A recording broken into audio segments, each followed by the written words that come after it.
Okay, good afternoon, everyone. Today I'm going to present to you about the smart sustainable cities ICT infrastructure, and this is what we're going to see today. First of all, I'm going to give you the brief definition, what is the smart sustainable city, and also for the motivation and challenges. And you're gonna see the SSC infrastructure and also the cloud for computing for the SSC. Yes, let's start. This one is a definition from the ITUT. Like I already give you some information. So I'm going to sum up for you that a smart sustainable city is a city that uses the ICT information that has intention to improve the quality of life of the people inside the city, which also concern about the economic, social, and environmental aspect. And this is the 5 key technology group inside, as seen in the slide. But my work will going through only for the telecom player and energy and infrastructure. For the telecom player, like we're gonna see that what kind of a network and the design that is suitable to use in this SSC, and also concerning about the monitoring, sensing, and also the security.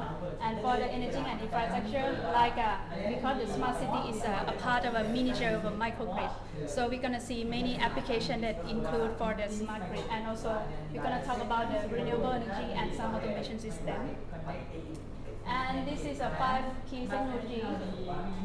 Yeah, these are 6 enabling technology and challenges. I'm going to brief to this. The first one will be about the networking and communication. Because we're gonna connect everything to this kind of a network, so this network must be able to support many complex of protocol and technology, and also use the low power. Next one will be about the cyber physical system and the IoT.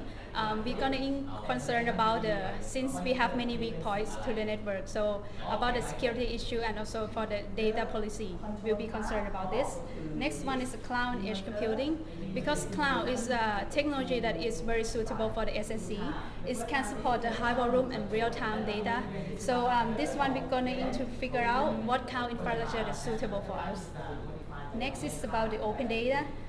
Because we're gonna have many kind of data in this one, but we gonna need the data sharing between each stakeholder inside the city, and also that the question will be that how to encourage them to share all this kind of data together. And next is big data and data analytics. Since we already have the big data and CC for the sensor, but we're gonna try to figure out that what kind of information the city needs, so we can compute by using the data analytics to improve the efficiency of a system in the city. And last but not least is the citizen engagement. And because the smart city is about the people, so we need the user-centric approach. So the goal will be to design ICT's framework for smart sustainable city. And this is what we're gonna see today is a smart sustainable city infrastructure. As you see on the left side is an OSI layer, which we already know in my field. Yes, and this one is a new framework proposed by the ITUT.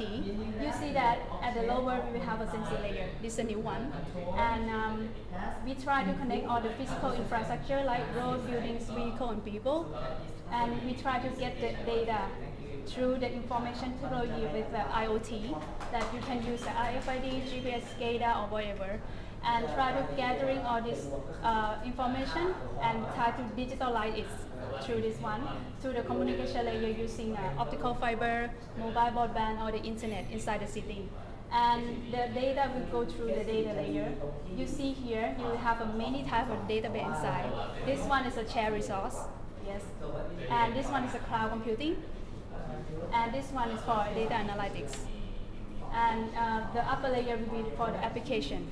Application will create by each of the stakeholders, and also all the players inside the city that try to want to engage the citizen that use the application and get all the requirement and data that they need.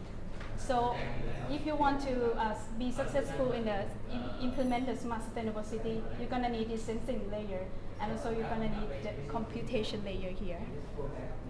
So this one is going to talk about the cloud for computing.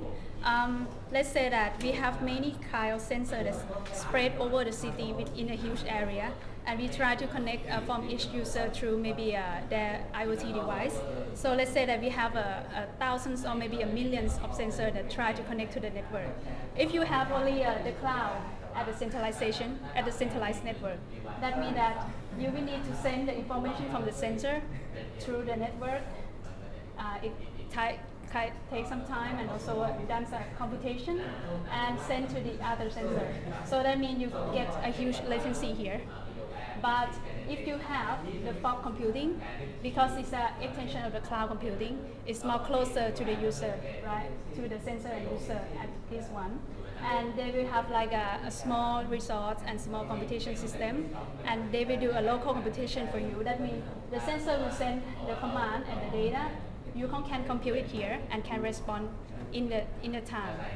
And also, if you want to communicate between each sensor, between each fog, the fog will transfer all the data between each other. So in this scenario, it supports latency awareness application. It's more suitable for some smart grid application like a demand response or maybe some metering system. And to design this architecture inside the city, we're going to concern about the four principal method here. It's about the openness, because we want to connect all the multiple vendors inside the fog network together, and they must be compatible with a third-party application and can be accessed by anyone.